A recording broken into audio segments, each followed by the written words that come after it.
कहानी का पूरा आनंद लेने के लिए इसके पिछले भाग को सुनना बिल्कुल भी मत भूलिएगा।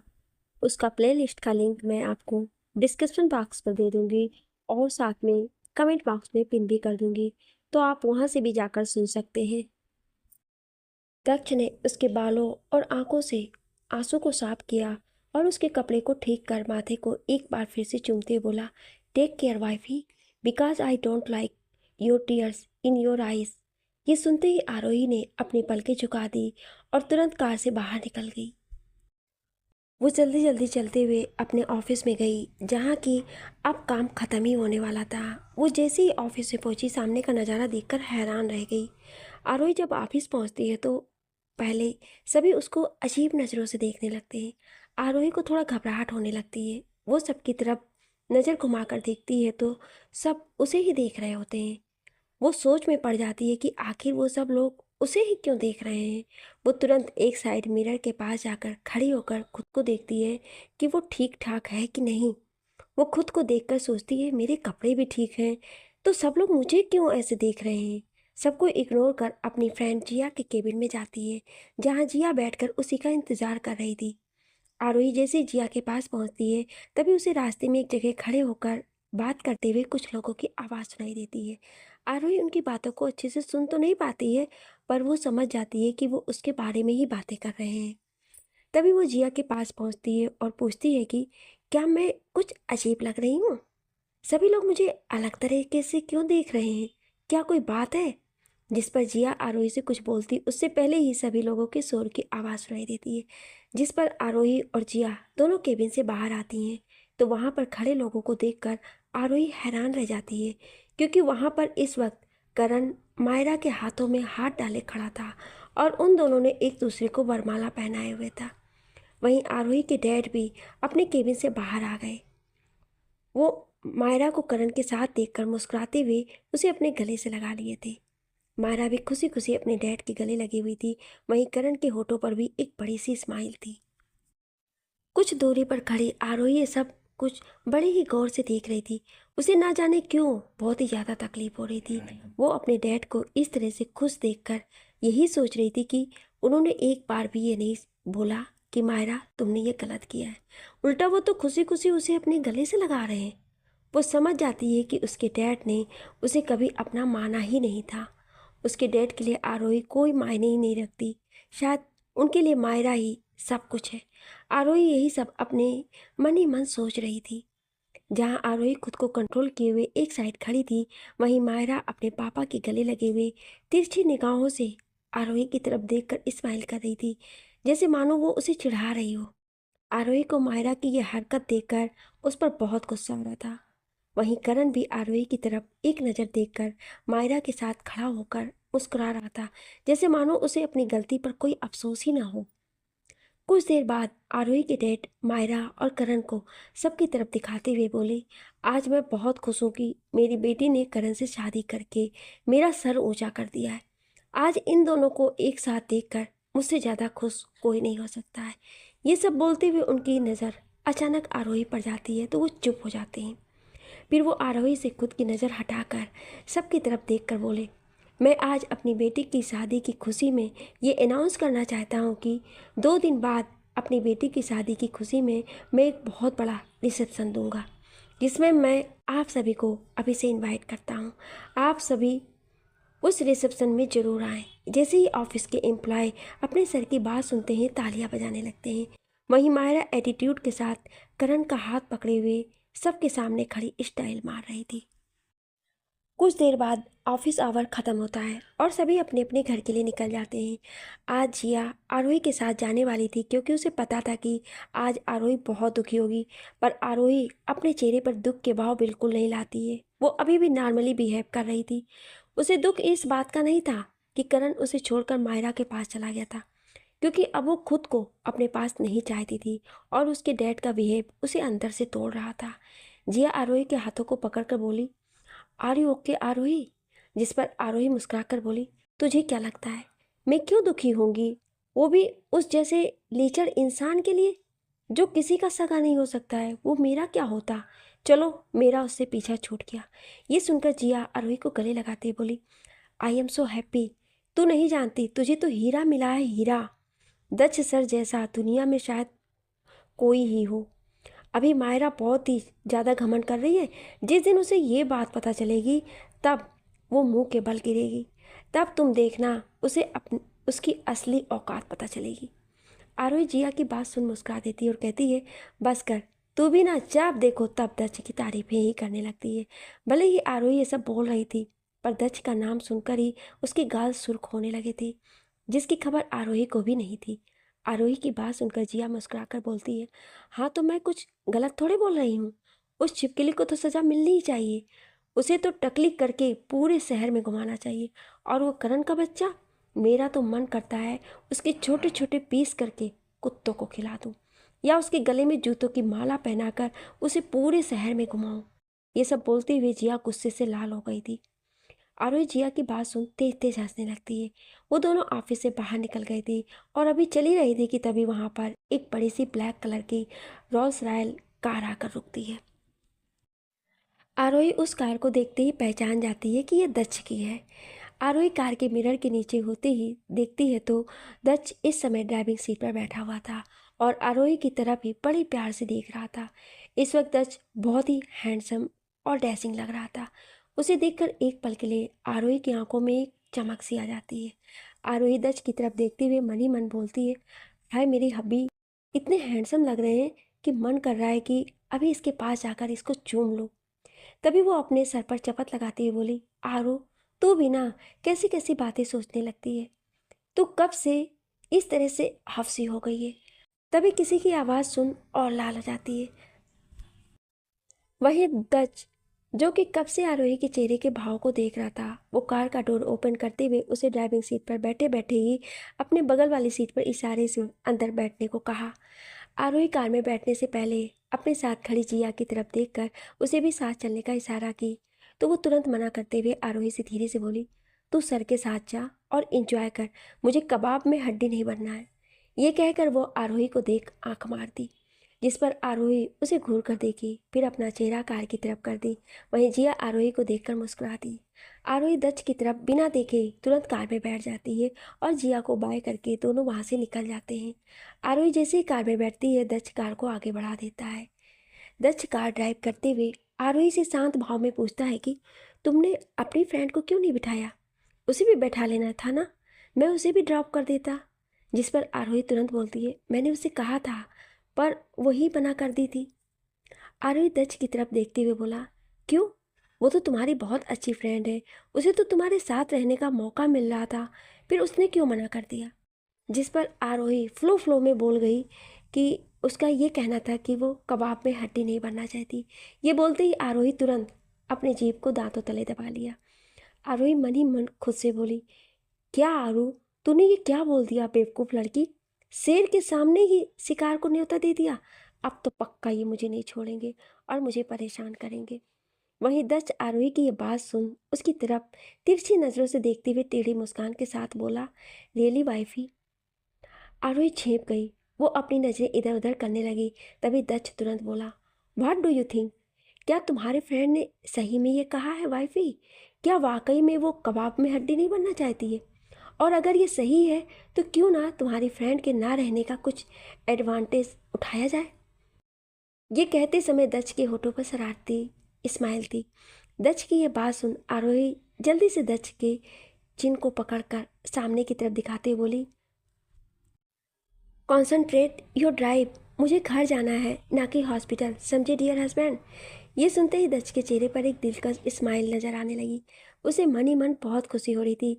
जब जब वो आरोही के मुंह से खुद के लिए डियर हस्बैंड सुनता था तो उसके मन में हजारों बटरफ्लाई उड़ने लगते थे और वो एक अलग ही दुनिया में पहुंच जाता था। वहीं आरोही दक्ष को डियर हस्बैंड बोलकर शर्म से अपनी नज़रें इधर उधर घुमा रही थी और उसका गाल भी शर्म से लाल होने लगा था। वो जल्दी से माहौल को ठीक करने के लिए बोली, हम कहाँ जा रहे हैं? जिस पर दक्ष उसी तरह मुस्कुराते हुए बोला, what do you think wifey? तुम्हें क्या लगता है हम कहाँ जा रहे हैं? दक्ष की बात सुनकर आरोही खुद से बोली, ये मुझे क्या हो गया है? मैं क्यों उल्टा सीधा सवाल पूछ रही हूँ? वहीं दक्ष आरोही को अजीब अजीब से चेहरे बनाते देखकर मन ही मन खूब मुस्कुरा रहा था। वो उससे बोला, क्या सोच रही हो wifey? If you don't mind, हम अपने रोमांस को स्टार्ट करें? I know you really like it. ये कहकर दक्ष धीरे से अपने एक हाथ से आरोही के गालों को सहलाने लगा। दक्ष का ये टच बहुत ही सेंसुअल था। वो धीरे धीरे उसके गालों से होते हुए उसके होठों पर अपने अंगूठे से रब करने लगा। ये देखकर आरोही जल्दी से दक्ष के हाथों को पकड़कर उसे अपने चेहरे से दूर करती है। तभी अचानक कार रुक गई और ये देख आरोही घबरा गई कि कहीं दक्ष कार में उसके साथ कोई छेड़खानी ना करे। तभी दक्ष मुस्कुराते बोला, डोंट वरी वाइफी, मैं कार में स्टार्ट नहीं करूँगा, but if you want then I don't mind. ये कहकर उसके होठों पर एक बहुत बड़ी सी स्माइल आ गई। दक्ष को स्माइल करते देखकर आरोही जल्दी से विंडो से बाहर की तरफ देखती है तो उसकी कार मेंशन के बाहर खड़ी थी। वो जल्दी से कार का डोर ओपन कर बाहर की तरफ भागने लगती है। इससे पहले कि आरोही वहां से भाग कर जा पाती, उससे पहले ही दक्ष फुर्ती के साथ कार का डोर ओपन किया और अपने लंबे लंबे कदमों को बढ़ाते हुए झट से आरोही के पास पहुंच गया और पीछे से उसके कमर में हाथ डाल उसे खींच दिया। फिर एक झटके में उसे अपनी गोद में उठा लिया। आरोही दक्ष के इतना फास्ट मूव को देखकर सन्न रह गई। वो जल्द ही छटपटाते हुए अपने हाथ पैर को हिलाते हुए बोली, छोड़िए, क्या कर रहे हैं? मैं चल सकती हूँ, छोड़िए, छोड़िए मुझे, नीचे उतारिए, सब देख रहे हैं। जिस पर दक्ष बोला, आई डोंट केयर, क्योंकि मैं नहीं चाहता कि मेरी वाइफ को थोड़ा प्रॉब्लम हो और थोड़ी भी थकान महसूस हो। ये कहकर वो मुस्कुराते हुए आरोही को अपनी गोद में लिए हुए आगे बढ़ गया। आरोही अभी भी छटपटा रही थी। तभी दक्ष आरोही के चेहरे की तरफ झुककर धीरे से बोला, अब अगर तुम जरा सा भी हिली तो मैं अभी सबके सामने तुम्हें किस कर लूँगा। ये सुनते ही आरोही बिल्कुल शांत हो गई और वो अपने बाहों को दक्ष की गर्दन के चारों तरफ लपेट ली। आरोही के ऐसा करते ही दक्ष मुस्कुराते हुए वहां से आगे मेंशन के अंदर चला गया। वहीं मेंशन के बाहर खड़े सारे गार्ड्स अपने बॉस का ये रूप देख हैरान थे। वो सभी अपने मन में यही सोच रहे थे कि उनका डेविल बॉस का ये कौन सा रूप है। जहाँ तक उन्हें पता था, आज तक उन सब ने दक्ष के चेहरे पर स्माइल तक नहीं देखी थी। वो हमेशा सीरियस लुक में या फिर क्रियोल रूप में रहा, पर आज दक्ष का अलग ही लुक था, जो कि दुनिया का 8वां अजूबा के समान था। उन सभी को तो अपनी आंखों पर विश्वास ही नहीं हो रहा था और सभी अपनी आंखें फाड़े एकटक दक्ष और आरोही को भी देख रहे थे। तभी दक्ष मेंशन के अंदर घुसने से पहले एक नज़र अपनी चील जैसी आंखों से उन सभी की तरफ घूर कर देखा, जिसे सभी डर के कारण अपनी नज़र नीचे कर लिए। ये होते ही दक्ष वापस से आरोही की तरफ देखकर हल्का मुस्कुराया और मेंशन के अंदर चला गया। जैसे ही दक्ष और आरोही दोनों ही मेंशन के अंदर पहुंचे और हॉल में बैठे लोगों को देख दोनों ही हैरान रह गए। दक्ष जब सामने देखा तो वहाँ हाल का नज़ारा देखकर हैरान रह गया। कभी वो सामने की तरफ देखता तो कभी आरोही की तरफ। वही हाल आरोही का भी था, जो कभी हैरानी से सामने की तरफ देखती तो कभी दक्ष की तरफ। वो दक्ष की तरफ कन्फ्यूजन नज़रों से देख रही थी, जैसे मानो पूछ रही हो ये सब क्या है और कौन है। वहीं दक्ष ने देखा पूरे हॉल में चारों तरफ तरह तरह के गिफ्ट रखे हुए हैं और सोफे पर उसके दादाजी, पापा, मम्मी और उसकी छोटी बहन बैठी हुई हैं। दक्ष आरोही की तरफ देखा, जो उसे ही अपनी कंफ्यूज भरी नज़रों से सवाल कर रही थी, जिसे समझकर दक्ष ने बस अपनी पलकें झपका दी और वो उसे अपनी गोद में लिए हुए ही अंदर की तरफ चलने लगा। वहीं हॉल में बैठे लोगों ने जब दक्ष को किसी लड़की को अपनी गोद में लाते देखा तो वो सब और भी ज़्यादा हैरान रह गई, क्योंकि उन्होंने कभी विश्वास नहीं किया था कि उन्हें दक्ष का ये रूप भी देखने को मिलेगा। सभी आंखें फाड़े दक्ष को ही देख रहे थे। दक्ष सबके पास पहुंचकर सबकी तरफ देखते हुए कुछ बोलने ही वाला था कि तभी आरोही ने उसे नीचे उतारने के लिए कहा, पर दक्ष ने अपनी आंखें दिखा दी और उसी तरह अपनी गोद में लिए हुए सबकी तरफ देखकर बोला, आप सब लोग यहाँ क्या कर रहे हैं? दक्ष की बात सुनकर उसके दादाजी यानी कि विश्वनाथ खन्ना बोले, ये कौन सा तरीका है अपने से बड़े लोगों से बात करने का? क्या इस तरह से अपने बड़ों का वेलकम किया जाता है? क्या यही संस्कार दिया है मैंने तुम्हें? अपने पति को गुस्से में देखकर उन्हें शांत कराते हुए दादी यानी कि सावित्री खन्ना बोली, अरे आप गुस्सा क्यों कर रहे हैं? आप तो इसे जानते हैं ना फिर भी। अपनी पत्नी की बात सुनकर उनके पति शांत होकर बैठ गए। तभी आरोही सबकी बात सुनकर समझ गई और वो जल्दी से दक्ष की गोद से उतरने के लिए छटपटाने लगी। ना चाहते हुए दक्ष ने बेमन से आरोही को नीचे उतार दिया। आरोही दक्ष की तरफ देखकर अभी भी चुपचाप खड़ी थी। तभी दक्ष की माँ स्नेहा खन्ना जी अपने बेटे की तरफ देखकर बोली, बेटा यही है ना हमारी बहू? उनकी बात सुनकर आरोही अब सब समझ गई और जल्द से जाकर सबसे पहले दक्ष के दादाजी और दादी जी को पैर छुए, उसके बाद मम्मी पापा के पैर छुए। दक्ष के पापा अभिजीत खन्ना, जो खन्ना इंटरप्राइजेस के चेयरमैन थे, वो अभी भी पहले की तरह अभी भी बहुत ही ज़्यादा एनर्जेटिक और हैंडसम है। दक्ष काफ़ी हद तक अपने पापा की तरह दिखता था, पर वो यंग था तो कुछ और भी ज़्यादा एट्रैक्टिव दिखता था। दक्ष के पापा ने प्यार से आरोही के सिर को सहलाते हुए बोला, खुश रहो बेटा, और हमारे इस नालायक को थोड़ी सी बुद्धि देना। दक्ष की माँ ने अपने पति को घूर कर देखते बोला, खबरदार, जो मेरे बेटे को नालायक कहा आपने? हीरा है मेरा बेटा, हीरा। ये कहते हुए वो दक्ष के पास गई और उसके गालों को सहला दिया। दक्ष ये देखकर मुस्कुराया और अपनी माँ के गले लग गया। उसकी माँ मुस्कुराती हुई बोली, I am so proud of you my son. मुझे अपने बेटे पर हमेशा से गर्व था। आरोही बस चुपचाप ये सब कुछ देख रही थी। उसे इस तरह से दक्ष के माँ का दक्ष को प्यार करते हुए देख बहुत ही ज़्यादा खुशी हो रही थी। कहीं ना कहीं उसे दुख था कि आज उसकी माँ होती तो उसे इतना ही प्यार करती। वहीं सोफे पर बैठी दक्ष की बहन पंखुड़ी खुशी से दौड़ती हुई आई और बोली, वाओ भाभी, you are looking so beautiful. I am so happy कि आप मेरी भाभी हो। अब मैं सबके सामने प्राउडली कहूँगी कि she is my sister in law, जो दुनिया की बेस्ट सिस्टर इन लॉ है। आप जैसा कोई नहीं है। You are so charming and cute. वहीं दक्ष कब से लगातार अपनी छोटी बहन की पक पक सुन रहा था। वो उसके सिर पर टपली मारकर बोला, अब तू बस कर, बहुत बोल ली, छोड़ मेरी वाइफ ही को, कब से उसके पीछे पड़ी हुई है, नज़र मत लगा देना तू मेरी वाइफ को। वहीं आरोही दक्ष की छोटी बहन से मिलकर बहुत खुश हुई, क्योंकि वो बिल्कुल बच्चों जैसी थी। भले ही वो उम्र से 20 साल की थी, पर उसके अंदर अभी बहुत बचपना था। कुछ देर बाद दक्ष कुछ सोचते हुए सबको देखकर बोला, आप सब लोगों को किसने बताया कि मैंने शादी कर ली है? फिर उसके दिमाग में कुछ आया और बोला, हो ना हो, ये उसी का काम है। इस वक्त वो अपने खास दोस्त के बारे में सोच रहा था, जिससे दक्ष अपनी सारी बातें शेयर करता था। दक्ष ने सोचा कि उसने तो उसे ये भी बता रखा था कि वो आरोही से पहले से ही प्यार करता है और उसने उसी से शादी कर लिया है। वो मन ही मन उसे कोसते हुए बोला, एक बार साले कमीने, तू आजा, फिर मैं तुझे बताता हूँ। दक्ष अपनी माँ की आवाज़ सुन अपने ख्यालों से बाहर आया। उसकी माँ दक्ष की तरफ देखकर बोली, आई एम सो हैप्पी दक्ष, तुम्हें शायद पता भी नहीं है कि इस दिन का मैंने कितने सालों से इंतज़ार कर रही थी। ये बोलते बोलते वो थोड़ी भावुक हो गई।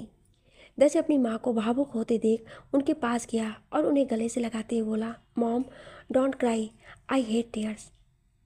दक्ष की ये बात सुन उसकी माँ मुस्कुरा दी और उसके सिर पर चपत लगाते हुए बोली, चल चल, अब मुझसे ये बात ना,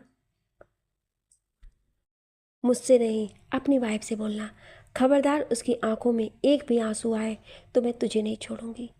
ये सुनकर दक्ष का मुंह बन गया और मुंह बनाते बोला, माँ आप ये क्या कह रही हैं?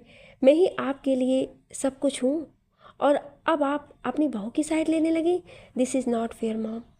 उसकी बात सुनकर स्नेहा जी बोली, वो तो तू हाई है मेरा सबसे फेवरेट बेटा, पर मेरी बहू सबसे बेस्ट है। ये कहकर वो अपने बगल में बैठी आरोही के माथे को प्यार से चूम ली। आरोही दक्ष की माँ से अपने लिए इतना प्यार देखकर और प्यार पाकर आरोही की आंखें नम हो गईं। जैसे दक्ष ने आरोही के नम आंखों को देखा तो वो आंखों से ऐसे इशारा किया जैसे कह रहा हो, don't cry baby, I don't like tears. Aarohi इसके इशारे को समझकर हल्का सा मुस्कुरा दी। फिर कुछ देर बाद सभी जाकर डिनर टेबल पर बैठ गए और सब एक साथ डिनर करने लगे। उसी समय अचानक ही किसी की तेज़ आवाज़ आई। लगता है सब मुझे भूल ही गए, इसलिए डिनर करने लग गए। उस आवाज़ को सुनते ही सभी मुस्कुराते हुए सामने की तरफ देखे। वहीं दक्ष उसकी तरफ देखकर अपनी भवें सिकोड़ लिया और अपनी आंखें छोटी करके घूरने लगा। सभी सामने खड़े इंसान को खुशी से देख रहे थे। वहीं दक्ष के चेहरे पर थोड़े गुस्से वाले भाव थे। वो अपनी भवें सिकोड़ कर सामने खड़े इंसान को देख रहा था। वहीं उस इंसान की भी नज़रें जब दक्ष से मिली तो वो एक पल के लिए डर सा गया, क्योंकि दक्ष की नज़रें इस वक्त गुस्से से उसे ही घूर रही थी। वो जल्दी से अपनी नज़रें दक्ष की तरफ से हटाकर सभी फैमिली मेंबर की तरफ देखकर खुशी से बोला, अंकल आंटी, आप लोग अपने बेटे को पाकर अपने दूसरे बेटे को ही भूल गए। तभी दक्ष के दादाजी मुस्कुराते बोले, भला मैं अपने शेर पुत्र को कैसे भूल सकता हूँ? आजा मेरे पास इधर और मेरे गले लग जा। सब डिनर कर रहे थे, तू भी आजा और जल्दी से डिनर कर ले। दक्ष की दादी जी भी मुस्कुरा कर बोली। दक्ष के पिताजी बोले, तुषार बेटा आ, तू तो दक्ष के दोस्त होने से पहले तू मेरा बेटा है। सामने खड़ा इंसान कोई और नहीं, दच का खास दोस्त तुषार है, जिससे दच अपनी सारी बातें शेयर करता है, उसे अपनी एक एक बात बताता है। दोनों के बीच कुछ भी छुपा नहीं रहता है। जैसे दच अपनी सारी बातें तुषार को बताता है, वैसे ही तुषार भी अपनी सारी छोटी छोटी बातें दच को बताता है। पर कुछ है जो तुषार ने दच से छुपा रखा है। अब वो क्या है जो तुषार दच से छुपा रहा है, यह आपको आगे पता चल जाएगा। तुषार सबसे पहले जाकर दादाजी दादी जी का पैर छुआ और फिर दच के मम्मी पापा का पैर छूकर आशीर्वाद लिया। सभी उसे खुशी से आशीर्वाद दे रहे थे। तभी दादाजी की नज़र एक खाली चेयर पर गई तो उसे उठ बैठने के लिए बोली। वो चेयर इस वक्त दच और उसकी बहन पंखुड़ी के चेयर के बीच में रखी हुई थी। तुषार एक नज़र दच की तरफ देखा और चुपचाप वहाँ जाकर बैठ गया। वो बैठना तो नहीं चाह रहा था, पर बैठ गया क्योंकि उसे पता था कि दच उसे छोड़ेगा नहीं। जैसे ही तुषार वहाँ बैठा, दच ने उसकी तरफ घूर कर देखा, जैसे मानो वो कह रहा हो, तुझे तो बेटा मैं बाद में देख लूँगा। वहीं जैसे ही दच उसकी तरफ घूर कर देखा, तुषार अपनी नकली हंसी हंसने लगा। तभी उसकी नज़र दच के बगल में बैठी आरोही पर गई। वो मुस्कुराते हुए बोला, हेलो भाभी, शायद आप मुझे नहीं जानती, पर मैं आपको बहुत अच्छे तरीके से जानता हूँ। दच ने मुझे आपके बारे में पहले ही सब कुछ बता दिया था और मैं अब आपको अपने बारे में बताता हूँ। शायद दच ने मेरे बारे में थोड़ा बताया ही होगा।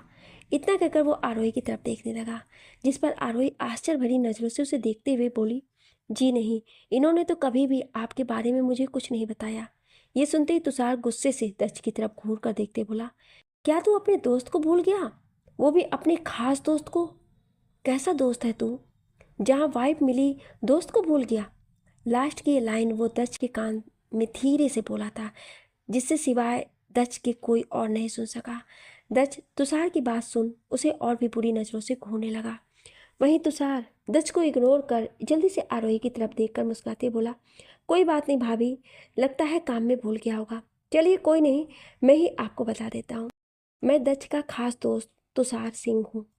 हम दोनों बचपन में ही एक साथ रहे हैं, जैसे समझ लीजिए हम लंगोटिया यार हैं। हम दोनों इतने खास दोस्त हैं कि हम एक दूसरे से कुछ नहीं छुपाते हैं। आरव ने ये सुना तो वो भी मुस्कुराते हुए तुषार से मिली और कुछ देर तक बातें करने लगे। तभी दादाजी ने कहा, बातें तो बाद में हो जाएंगी, पहले डिनर कर लो, डिनर ठंडा हो रहा है। डिनर करने के बाद आराम से बैठकर बातें करना। दादाजी के इतना कहने पर सभी चुपचाप डिनर करने लगे। कुछ देर बाद सभी अपना डिनर ख़त्म कर हॉल में आकर बैठ गए और सभी एक दूसरे से बातें करने लगे। वहीं तुषार आरोही से हंस हंस कर बातें किया जा रहा था, जिसे देखकर दच को बहुत ही ज़्यादा गुस्सा आ रहा था। वो तिरछी नज़रों से उसे घूर घूर कर देख रहा था। उसे देखकर ऐसा लग रहा था मानो वो अभी उसका खून ही कर देगा। वो क्या है ना, हमारे दच बाबू आरोही को लेकर बहुत ही ज़्यादा पजेसिव है। वो एक सेकंड के लिए भी उसे किसी और के साथ बर्दाश्त नहीं कर सकता है। पर इस बात से अनजान तुषार और आरोही एक दूसरे से हंस हंस कर बातें किए जा रहे थे। वहीं कोई और भी था जिसकी नज़रें सिर्फ तुषार पर ही टिकी हुई थी, पर तुषार था कि एक बार भी उसकी तरफ अपनी नज़रें उठाकर भी नहीं देख रहा था। वो कोई और नहीं, दच की छोटी बहन पंखुड़ी थी, जो कि तुषार को प्यार भरी नज़रों से देख रही थी। कुछ देर बातें करने के बाद दादाजी ने कहा, अब मैं सोने जा रहा हूँ, बाकी तुम लोग भी जल्दी से सो जाओ। आज की रात हम लोग यहाँ रहेंगे और कल सुबह हम लोग पैलेस के लिए निकल लेंगे। दच, तुम भी बहू को लेकर हमारे साथ पैलेस चल रहे हो? दच कुछ नहीं बोला, बस अपनी पलकें झपका दी। ये सुनकर आरोही भी दच की तरफ देखी, पर दच को चुप देखकर वो कुछ नहीं बोली। अपनी बात कहकर दच के दादा दादी अपने रूम में चले गए। कुछ देर बाद दच के मम्मी पापा भी सोने के लिए चले गए। तभी दच, जो कब से तुषार और आरोही को घूर कर देख रहा था, अपनी जगह से उठा और बिना कुछ कहे सीधे जाकर आरोही को एक झटके में अपनी गोद में उठा लिया। आरोही दच के ऐसा अचानक उठाने से घबरा गई और डर से वो अपनी दोनों बाहों को दच के गले में लपेट लिया। तुषार दच को घूर कर देखते हुए बोला, ये तू क्या कर रहा है? मुझे अभी भाभी से बहुत सारी बातें करनी है, चल छोड़ उन्हें। दच, तू यहाँ से जा, मुझे अभी भाभी से बहुत बातें करनी है। तभी आरोही भी दच की तरफ देखकर बोली, हाँ हाँ, मुझे भी तुषार भाई से बहुत सारी बातें करनी है और आपके सारे सीक्रेट्स जानने हैं। दच एक नज़र आरोही की तरफ घूर कर देखा और फिर तुषार से बोला, तुझे जितनी भी बातें करनी है बाद में कर लेना, अभी रात बहुत हो गई है और मुझे नींद आ रही है। दच की यह बात सुनते ही तुषार बोला, तो तुझे नींद आ रहा है तो तू जा, भाभी को छोड़ दे, भाभी को वैसे भी अभी नींद नहीं आ रही है। ये कहकर वो आरोही की तरफ देखा, जैसे उससे पूछ रहा हो कि मैंने सही कहा ना भाभी। तुषार की बात सुनकर अभी आरोही कुछ बोलती उससे पहले ही दच आरोही की तरफ देखकर बोला, क्या वाकई में तुम्हें नींद नहीं आ रही वाइफी? आरोही हाँ बोलने वाली थी, पर दच को खुद की तरफ घूरता देख वो ना में सिर को हिलाते हिलाते हाँ में सिर को हिलाते हुए बोली, नहीं नहीं, मुझे भी नींद आ रही है। आरोही की बात सुनते ही दच के होठों पर डेविल स्माइल आ गई और वो उसी तरह स्माइल लिए हुए तुषार की तरफ देखकर बोला, देखा, अब जा और जाकर सो जा, बहुत सारे काम पेंडिंग पड़े हैं, कल से तुझे सारे काम संभालने हैं। ये सुनते ही तुषार उसे घूर कर देखा, जैसे मानो कह रहा हो, साला आ गया ना अपनी असली औकात पर। वहीं दच अपनी भवें उचकाकर इस तरह से देखा तुषार को, जैसे मानो कह रहा हो, हाँ जो तू सोच रहा है वही सही। फिर दच आरोही को गोद में उठाए हुए सीढ़ियों से होते हुए रूम की तरफ चला गया। वहीं आरोही दच को अपनी नज़रों से देख रही थी और उसे तुषार को खुद की तरफ देख शर्म भी आ रही थी। वो शर्माते हुए तुरंत दच के सीने से लग गई और दच आरोही के सीने में अपने सिर को छिपा लिया। उसके ऐसा करते ही दच होठों की स्माइल और भी बढ़ गई। वो उसे और भी कसकर पकड़ लिया और फिर रूम में लेकर चला गया। रूम में पहुंचते ही डोर के तेज से बंद होने की आवाज़ आई, जिसे सुनकर तुषार का मुंह बन गया। वो मुंह बनाते ही बोला, दोस्त दोस्त ना रहा। ये कहकर वो खुद से बोला, चल तुषार बेटा, तू भी सो जा जाकर, वैसे भी कल से तेरी बड़ी क्लास लगने वाली है। दोस्त दुश्मन बनने वाला है और अपने सारे काम तुझ नन्ही सी जान पर थोपने वाला है। चल बेटा जल्दी सो जा। ये कहकर वो अपने भारी कदमों के साथ रूम की तरफ बढ़ गया। रूम में पहुंचकर उसने डोर लॉक किया, पर रूम की लाइट ऑन करते ही उसकी आंखें हैरानी से बड़ी हो गईं। तुषार जब लाइट ऑन करके बेड की तरफ देखता है तो हैरान रह जाता है, क्योंकि बेड पर इस वक्त दच की छोटी बहन पंखुड़ी वहां बैठी हुई थी और बेसब्री से उसका इंतजार कर रही थी। तुषार कुछ देर के लिए उसे अपने रूम में देखकर अपनी जगह पर फ्रीज हो जाता है। कुछ सेकंड बाद जब दच की बहन बेड पर से उठकर चलते हुए उसके पास आती है और उसके गले में अपनी बाहें डालती है, तब उसके स्पर्श को महसूस कर तुषार अपने होश में आया और तुरंत उसके हाथों को अपने गले से निकालकर दूसरी तरफ मुड़ते हुए बोला, ये तुम क्या कर रही हो? जाओ यहाँ से, इस तरह से रूम में मत आया करो, अगर किसी ने देख लिया तो प्रॉब्लम हो जाएगी। तुषार ये सब बहुत कोल्ड वॉइस में बोल रहा था। इस वक्त वो पंखुड़ी की तरफ देख भी नहीं रहा था, जिससे पंखुड़ी को ये सुनकर बहुत बुरा लगता है। पर फिर वो उस बात को इग्नोर कर पीछे से जाकर तुषार को हक करते हुए बहुत ही प्यार से बोलती है, ये आप कैसी बातें कर रहे हैं? आप जानते हैं ना मेरे मन में आपके लिए फीलिंग है। उसकी ये बात सुनते ही तुषार एक झटके में उसके हाथ को अपने सीने से हटा देता है और उससे दूर खड़ा होकर गुस्से में बोला, मेरी बात क्यों नहीं समझती? मैंने तुम्हें कितनी बार कहा है मैं तुमको पसंद नहीं करता, तो प्लीज़ मुझसे दूर रहा करो और इस वक्त यहाँ से जाओ, वरना कोई देख लिया तो अच्छा नहीं होगा।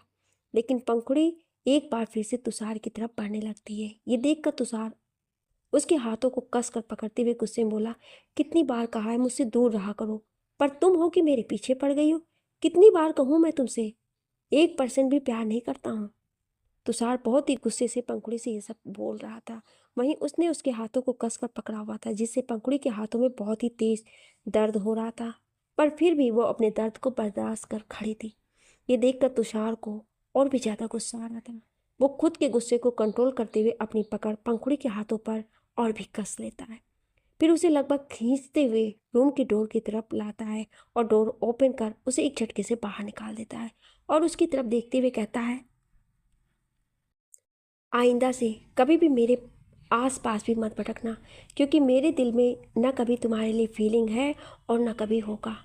जैसे ही तुषार पंखुड़ी के हाथों को छोड़ता है, पंखुड़ी अपने हाथों की कलाई को सहलाने लगती, क्योंकि तुषार के हाथों की उंगलियों की पकड़ उसकी कलाई पर छप गई थी, जिसे तुषार ने भी देख लिया था। ये देख तुषार अपनी आंखों को मीच लेता है और तुरंत रूम के डोर को बंद कर देता है। वहीं पंखुड़ी बाहर अपनी आंखों में आंसू लिए बहुत देर तक डोर को देखती रहती है, पर तुषार डोर ओपन नहीं करता है। ये देख उसकी आंखों में भरे आंसू उसके गालों पर आ जाते हैं। किसी तरह से वो अपने हाथों को सहलाते हुए वहां से सीधे अपने रूम में चली जाती है। वहीं अंदर तुषार रूम की डोर से लगकर खुद को कंट्रोल किए खड़ा था। वो डोर के पास खड़े होकर खुद से बोला, क्यों नहीं समझती हो तुम? हम लोग कभी नहीं मिल सकते। कहाँ मैं और कहाँ दर्ज, मैं तुम्हारे लायक नहीं हूँ। वो मुझे अपना एक अच्छा दोस्त मानता है और मैं नहीं चाहता कि कल जब उसे ये पता चले कि मैं उसकी ही बहन को चाहने लगा हूँ और हम दोनों के बीच में रिलेशन है, तो कहीं वो मुझे ही गलत ना समझ ले। उसे ये नहीं लगे कि मैं दोस्त की आड़ में अपना फ़ायदा उठा रहा हूँ। ये कहकर वो खुद के बालों को नोचता है। अचानक उसकी आंखों के सामने पंखुड़ी की नाजुक कलाई पर पड़े निशान याद आ जाते हैं और उसकी आंखों से बह रहे आंसू भी, जिसे महसूस करना चाहते हुए भी तुषार की भी आंखों में नमी आ जाती है। वो खुद को कंट्रोल कर काफ़ी देर तक वहीं डोर पर ही खड़ा रहता है और कुछ देर बाद जब वो डोर ओपन कर देखता है तो कहीं वो अभी तक वहीं तो नहीं है। लेकिन जब वो डोर ओपन करता है तो पंखुड़ी वहाँ से चली गई होती है। ये देखकर वो तुरंत डोर लॉक कर लेता है और खुद के आंसुओं को कंट्रोल करने के लिए वहाँ से सीधे वॉशरूम में चला जाता है। वहीं दच आरोही को लिए जब रूम में आता है तो वो अभी भी उसे गोद में ही उठाए रहता है। आरोही रूम में आते ही छटपटाने लगती है और खुद को दच की बाहों से छुड़ाने के लिए कहती है, अब छोड़ भी दीजिए, छोड़िए ना, मैं चल सकती हूँ। लेकिन दच ना में अपना सिर हिलाते हुए उसे घूर कर देख कर बोला, नो वाइपी, तुमने जो नीचे किया है अब उसकी पनिशमेंट के लिए तैयार हो जाओ। आरोही दच की बात सुन कंफ्यूज भरी नज़रों से उसकी तरफ देखती है, जैसे मानो सोच रही हो आखिर मैंने ऐसा क्या किया जो ये ऐसा बोल रहे हैं। वहीं दच अपने होठों पर डेविल स्माइल लिए उसे अपनी गोद में लेकर बेड की तरफ जाता है और उसे बेड पर धक्का देकर तुरंत एक झटके में उसके ऊपर आ जाता है। और ये सब इतना फास्ट होता है कि आरोही को संभलने का मौका ही नहीं मिलता है। पर जैसे ही आरोही दच को खुद के ऊपर देखती है तो उसकी बड़ी बड़ी आंखें और भी बड़ी हो जाती हैं। वो अपनी आंखों को बड़ी किए हुए गोल गोल करते हुए बोली, ये आप क्या कर रहे हैं, चलिए हटिए, दूर होइए। लेकिन दच मुस्कुराते हुए उसके और करीब जाने लगता है। ये देखकर आरोही उसके सीने पर हाथ रखकर बोली, मैंने कहा ना, दूर हटिए। मुझे ना जाने क्यों आपके इरादे कुछ ठीक नहीं लग रहे हैं। वहीं दच आरोही की तरफ देखकर अपने होठों को पर तिरछी मुस्कान लिए कुछ ऐसा बोलता है जिसे सुन आरोही हैरान रह जाती है। दच आरोही की तरफ देखकर अपने होठों पर डेविल मुस्कान लिए उसकी तरफ आते बोला, यू आर राइट वाइफी, ऐसा ही कुछ इरादा है, आज मेरा दिल बेईमान हो रहा है। ये कहकर वो आरोही के हाथों को जो इस वक्त सीने पर थी वापस से हटाकर अपने हाथों में ले लेता है और आरोही की उंगलियों में अपनी उंगलियों को फंसाकर उसके हाथों को बेड पर पुश करते हुए खुद के चेहरे को उसके चेहरे के करीब करने लगता है। वहीं आरोही थोड़ी घबराहट के साथ वो अपनी आंखों को बड़ी किए हुए गोल गोल करते हुए बोली, ये आप ठीक नहीं कर रहे हैं, चलिए हटिए, दूर होइए मुझसे। लेकिन दच मुस्कुराते हुए उसके और करीब जाने लगता है। ये देखकर आरोही अपने एक हाथ को दच से पकड़कर छुड़ाकर उसे दच के सीने पर हाथ रखकर बोली, मैंने कहा ना, दूर हटिए, मुझे ना जाने क्यों कुछ अजीब सा लग रहा है। ये सब बोलते हुए वो बार बार अपनी नज़रों को इधर उधर कर रही थी। ये देखकर दश की होठों पर एक तिरछी मुस्कान आ जाती है और उसी मुस्कान को लिए हुए वो झुककर आरोही के सॉफ्ट होठों को अपने होठों में ले लेता है। ये होते ही आरोही कुछ पल के लिए फ्रीज हो जाती है, पर कुछ सेकंड बाद वो भी उस किस में मदहोश होकर उसका साथ देने लगती है। कुछ ही देर में दोनों ही एक दूसरे के होठों को बेतहाशा चूमने लगे थे, जैसे मानो किसी प्यासे को पानी मिल गया हो। करीब 20 मिनट तक एक दूसरे के होठों को चूमने के बाद जब आरोही को सांस लेने में प्रॉब्लम होने लगती है तब दच धीरे से उसके होठों को छोड़ अपने होठ उसके गले और कंधे पर फिराने लगता है। वहीं आरोही के शरीर में मधुसी सी दौड़ जाती है, उसकी आंखें बंद हो जाती हैं और उसके हाथ ना जाने कब दच के बालों में चले जाते हैं। इस बात का उसे होश ही नहीं रहता है। वहीं दच एक नज़र आरोही की तरफ देखता है जो कि अपनी आंखों को बंद किए हुए थे। ये देखकर मुस्कुराते हुए अपने होठों को उसके कंधे कॉलर बोन से होते हुए नीचे से लेकर आने लगता है। धीरे धीरे वो आरोही के कॉलर बोन को चूमने के साथ साथ बाइट भी करने लगता है। वहीं दच के बाइट करते ही आरोही के मुंह से आह निकल जाती है। आरोही के आह को सुनकर दच और भी ज़्यादा एक्साइटेड हो जाता है। फिर उसके शरीर में गर्माहट सी होने लगती है। वहीं आरोही के भी हाथ अब धीरे धीरे उसके बालों और पीठ पर चलने लगते हैं।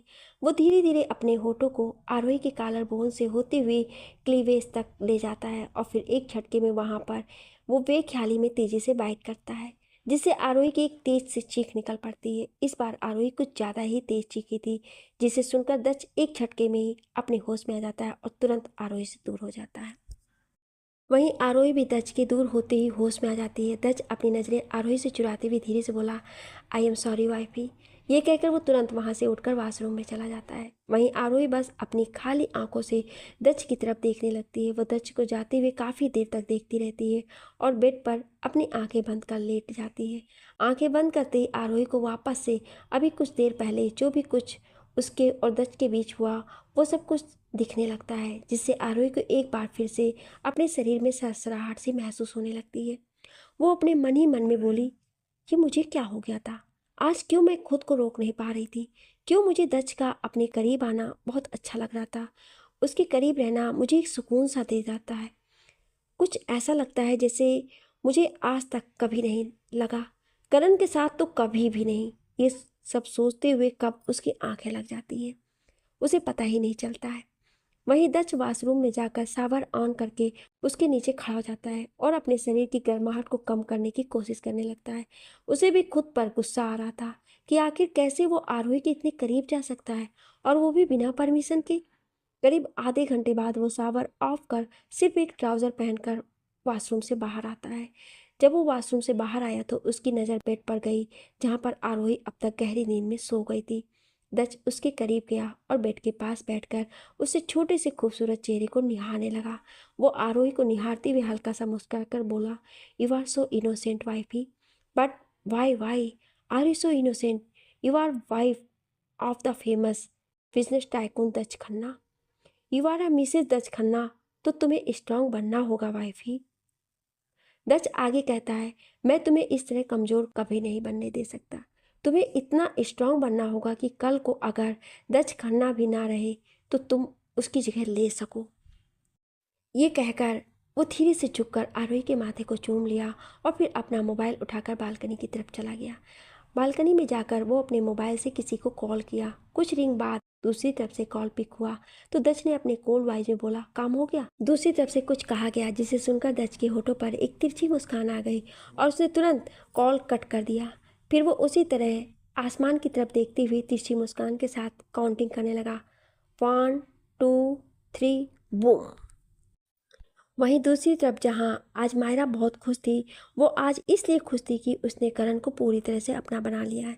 वो उसके घर पर पहुंच गई थी। अभी तक करण ने उसे अपने माँ बाप से नहीं मिलवाया था। वो उसे लेकर अपने विला पर आ गया था। वो ये सब होते हुए काफ़ी एक्साइटेड थी। उससे एक्साइटमेंट इस बात की थी कि आज उसकी वेडिंग नाइट है। हालांकि उन दोनों के बीच कई बार रिलेशन बन चुका है और उसी का नतीजा है उसके पेट में पल रहा बच्चा। पर आज उसकी रात उसके लिए कुछ अलग ही थी। वो एक्साइटेड होकर पूरे रूम को डेकोरेट करवा रही थी। वहीं करण अभी बाथरूम में था और शावर ले रहा था। शायद वो भी आज की रात के लिए काफ़ी एक्साइटेड था। कुछ देर बाद करण बाहर आया। उसने इस वक्त एक सिंपल टी शर्ट और ट्राउज़र पहना हुआ था। जैसे ही उसकी नज़र सामने खड़ी मायरा पर गई तो उस पर थम सी गई। इस वक्त उसने ब्लैक कलर की शॉर्ट नाइटी पहनी हुई थी जो कि काफ़ी ट्रांसपेरेंट था। उसमें से उसके बॉडी फिगर काफ़ी अच्छे से विजिबल हो रहे थे। मायरा इस तरह के कपड़े पहनकर हमेशा से करण को अपनी तरफ अट्रैक्ट करती थी और आज भी उसका जादू करण पर चल रहा था। करण भी उसको देखकर मन ही मन खुश हुआ और एक्साइटेड होकर उसकी तरफ बढ़ने लगा। कुछ ही सेकंड बाद वो मायरा के करीब पहुंचकर उसकी कमर में हाथ डाल एक झटके में उसे अपनी तरफ खींच लिया। वहीं मायरा भी मुस्कुराती हुई बोली, what happen baby, do you like it? वहीं करण मायरा की इस मदहोश कर देने वाली आवाज़ को सुनकर उसी तरह उसके गालों पर अपनी उंगलियां फिराते बोला, यस आई वांट इट। ये कहकर वो तिरछी मुस्कान दिया और कुछ देर में दोनों एक दूसरे के होठों को बेतहासा चूमने लगे। काफ़ी देर तक चूमने के बाद करण मायरा को अपनी गोद में उठाया और बेड की तरफ चला गया। वो बेड पर मायरा को लिटाकर खुद भी उसके ऊपर आ गया। थोड़ी देर में दोनों एक दूसरे की बाहों में एक दूसरे के शरीर को चूम रहे थे और दोनों के कपड़े फर्श पर बिखरे हुए थे। जैसे ही उन दोनों का प्यार परवान चढ़ने लगता है, उसी समय अचानक ही करण का फ़ोन बजने लगा। पहले तो करण मायरा को प्यार करने में इतना ज़्यादा एक्साइटेड था कि उसने कॉल को पूरी तरह से इग्नोर कर दिया, लेकिन लगातार फ़ोन बजते ही रहा। उसने इरिटेट होकर गुस्से से मोबाइल को देखा तो उसमें उसके असिस्टेंट का कॉल था। उसने गुस्से से कॉल पिक करते हुए कहा, व्हाट रवीश, इतनी रात को कौन कॉल करता है? तुम्हें अपनी जान प्यारी नहीं है क्या? ये सुनते ही दूसरी तरफ से कुछ कहा गया जिसे सुनते ही करण के चेहरे की हवाइयाँ उड़ गईं। आई होप आप सभी को मेरी ये न्यू स्टोरी पसंद आ रही होगी। तो आप सब स्टोरी को सुन करके अपना बहुत सारा प्यार और सपोर्ट दें। Thank you.